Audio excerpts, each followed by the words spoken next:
Hi, 大家好, I'm Alison. Welcome back to my channel. If you like my video, please subscribe, leave a thumbs up, and send to a friend who also want to learn Chinese. For this video, I will read it twice. The first time, I will read it very slowly, and then I will repeat it with normal speed. If you feel that you can understand everything in the first part, you can challenge yourself and listen to the fast version. And don't forget to check out the description below. There I have the material and the flashcard for this story. Are you ready for the listening practice?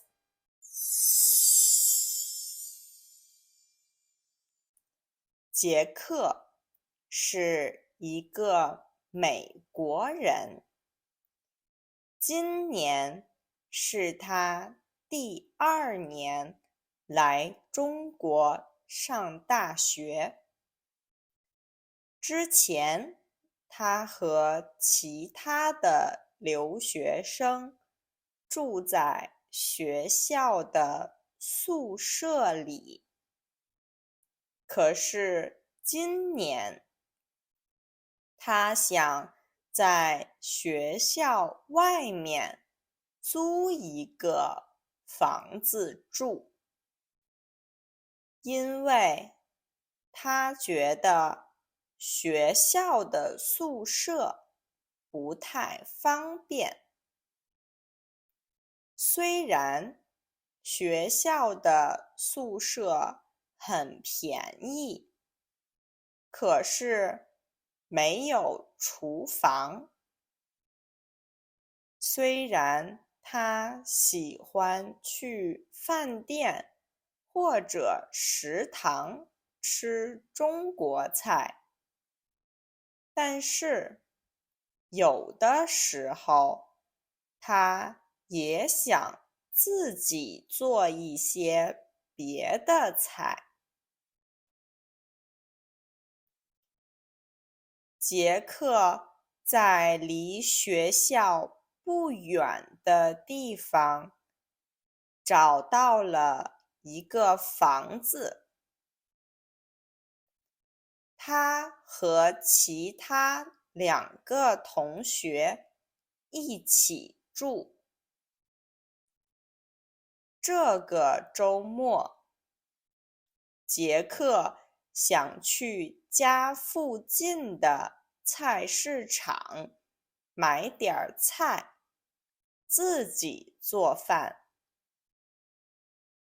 他以前买菜都会去超市，从来没有去过中国的菜市场。听说菜市场的菜和肉比超市的便宜。杰克进了菜市场，发现这个菜市场很大，有4个不一样的区。一个区卖肉，一个区卖蔬菜，一个区卖海鲜，还有一个区卖豆制品。他觉得这里太有意思了。今天他只想买一些蔬菜，所以他去了卖蔬菜的区。小摊上的蔬菜和水果都很新鲜，而且也很便宜。他还看到了很多不认识的蔬菜。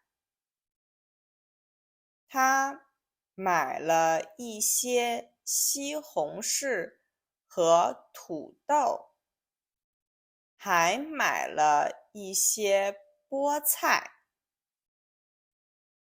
最后，他去卖水果的摊子买了一个西瓜，想回家和室友们一起吃。杰克是一个美国人，今年是他第2年来中国上大学。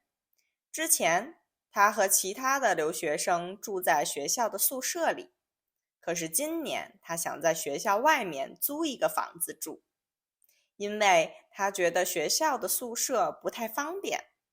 虽然学校的宿舍很便宜，可是没有厨房。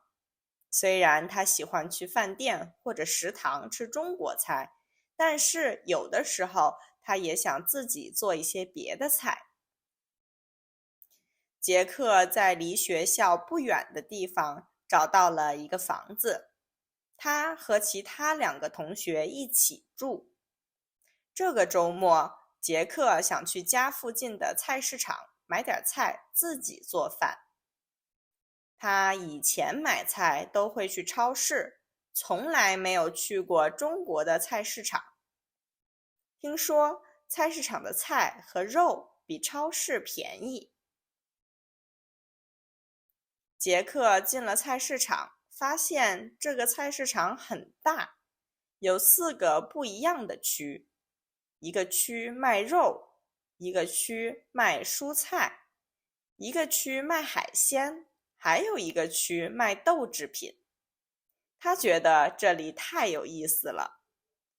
他今天只想买一些蔬菜，所以他去了卖蔬菜的区。小摊上的蔬菜和水果都很新鲜，而且也很便宜。他还看到了很多不认识的蔬菜。